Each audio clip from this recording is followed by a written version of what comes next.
We wanted to talk about our elders' elections coming up. Right.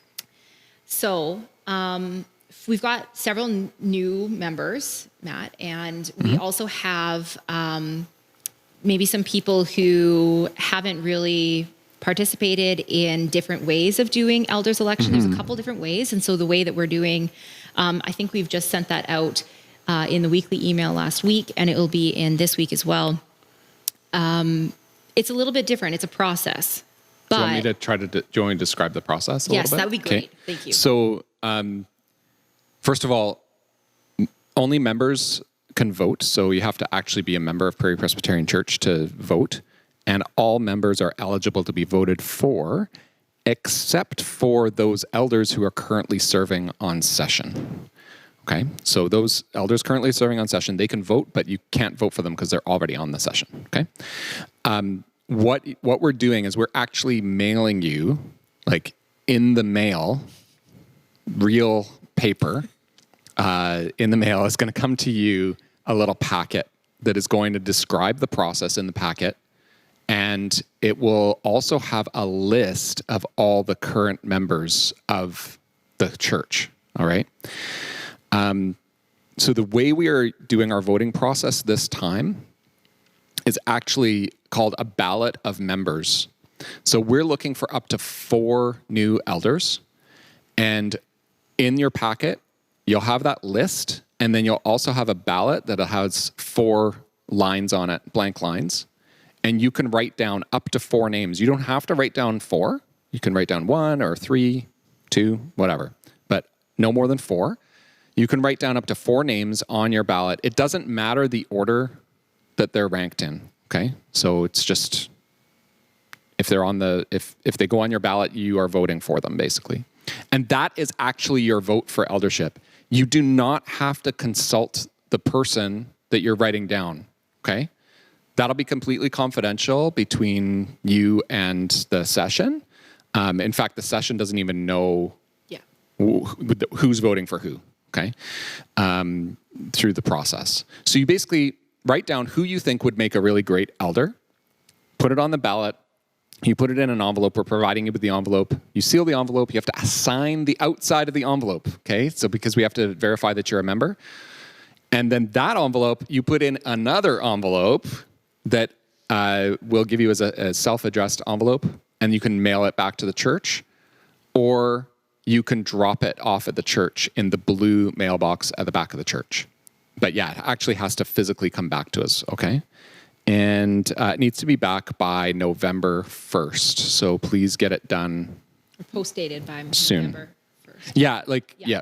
Get it in the mail before November 1st. I'm going to jump in there. Oh, yeah, okay. Because you had mentioned who you feel would be a great elder, and looking over that list. And you might not, because we don't have small groups and you haven't necessarily met everybody or know everybody really well, you might not necessarily know. So I really would love to hear from you, Matt, about the Spirit-led process. And if you could touch on that. Yeah, and especially because I think it might be kind of funny right now, too, that there's lots of things in the news about elections, and we're doing a little elders election here. This is not like elections in society, okay? This is different. There's no campaigning. There's no, in fact, for me, this is maybe me. I'm a real purist when it comes to elder elections, that I believe that the Holy Spirit is speaking to individuals and then leading individuals to write down the names so that the session then has a base of names to approach. And the session also discerns what the Holy Spirit is up to. So for me, as a purist in that, I would say it's not really good form to go around to 5 people and say, I really want to be an elder, and so you should vote for me.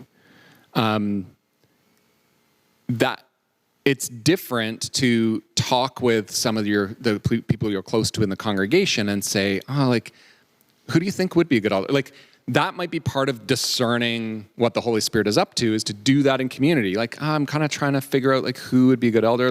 who do you think? Like, I was thinking this person, or like, that's okay to have that conversation. You don't have to do that. Particularly in families, that can sometimes happen, and that's totally fine.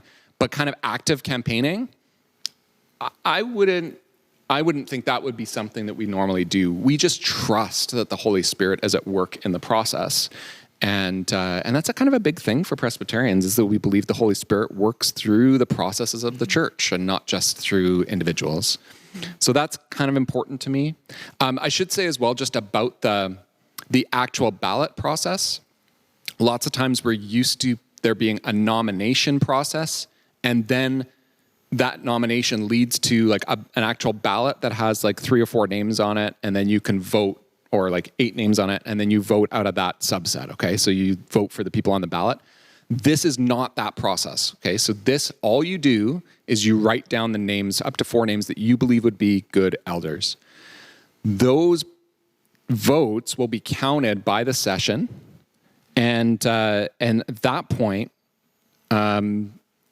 the session looks at who has the most votes, like who's been written down the most. And quite often what happens is you end up with like a group of like 5 or 6 people that are clearly have more votes than everybody else. And then the session discusses like, who are we approaching to see if they will let their name, see if they're willing to be an elder. So there isn't really a formal nomination process. It's sort of the nominations and votes are all built into that.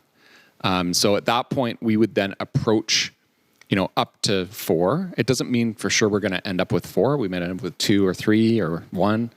And then we sort of approach those people to see if they'll let their names stand. And the hope is we'd be ordaining or installing new elders in November sometime. That's awesome. Thank you for explaining that, because I think people would be very confused, because it's very different than what we have in society.